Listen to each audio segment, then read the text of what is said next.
Back to আর my YouTube channel Pinki Rajesh. সবাই কেমন আছো? আশা করি সবাই ভালো আছো, আর আমিও খুব ভালো আছি। আবার চলে এলাম তোমাদের সঙ্গে একটা নতুন ব্লগ শেয়ার করতে, তাই ভিডিওটা স্কিপ না করে পুরোটাই দেখতে থাকো, আর লাস্টে লাইক কমেন্ট শেয়ার করতে একদম ভুলো না। আজকের ভিডিওর শুরুতে দেখতে পাচ্ছি আমার বর মশাইকে।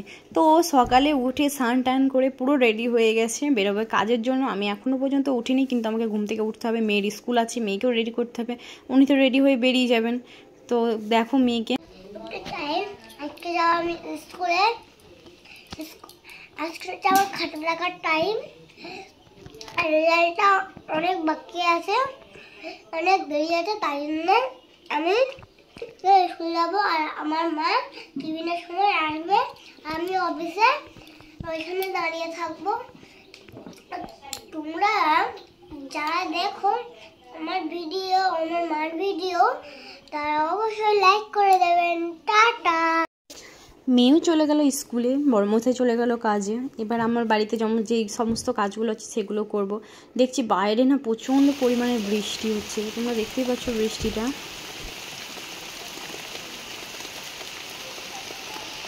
বাইরে অনেক বৃষ্টি হচ্ছে। সকালে যখন মেয়েকে স্কুলে পাঠায় তখন বৃষ্টি হয়নি, বড়মশাইয়ের কাজে তখন বৃষ্টি হয়নি, তারপরে দেখছি প্রচুর বৃষ্টি।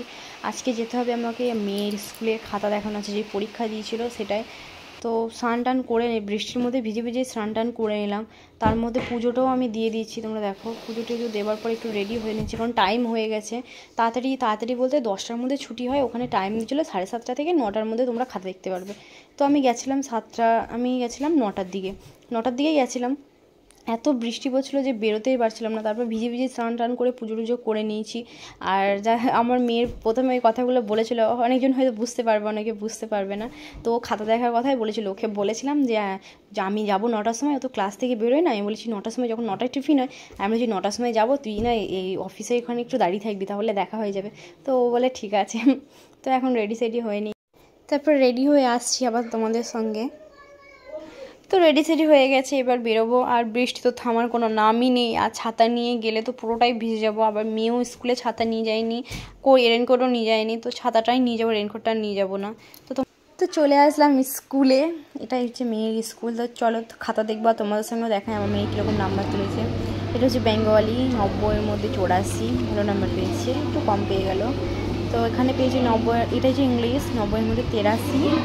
অঙ্কটা দেখা যাক, অঙ্কতে 100-এর মধ্যে 100 পেয়েছে, এটাই বেশি ফাজলাম করে, এটাতেই বেশি নাম্বার পেয়েছে।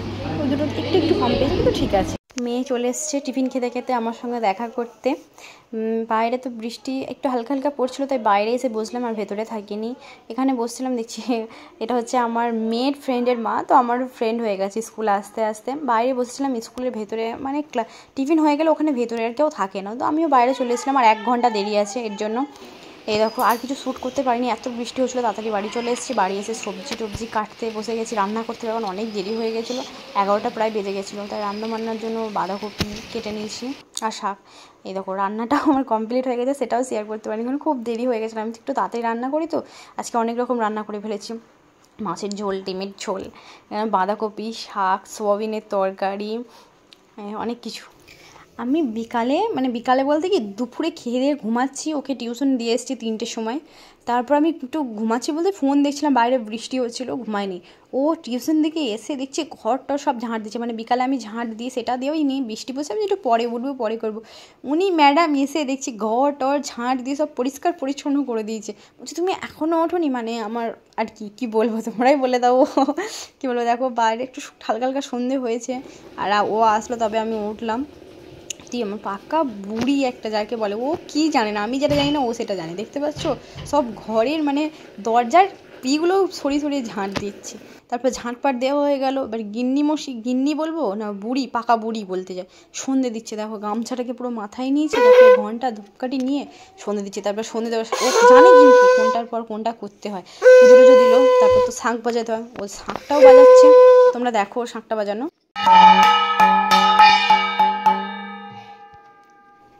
ঘন্টাটাও বাজিয়ে নিল, মানে ও সব জানে, একদম পাকা বুড়ির থেকেও বেশি।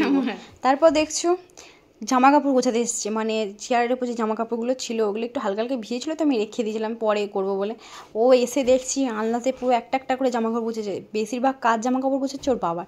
মেয়েরা কেন এত বাবাকে ভালোবাসে, মানে মেয়েরা বাবার প্রতি বেশি হয় আর ছেলেরা মায়ের প্রতি। তো আমার মেয়ে তো ওর বাবাকে খুব ভালোবাসে, আমাকেও অনেক ভালোবাসে, কিন্তু বাবাকে একটু বেশিই ভালোবাসে।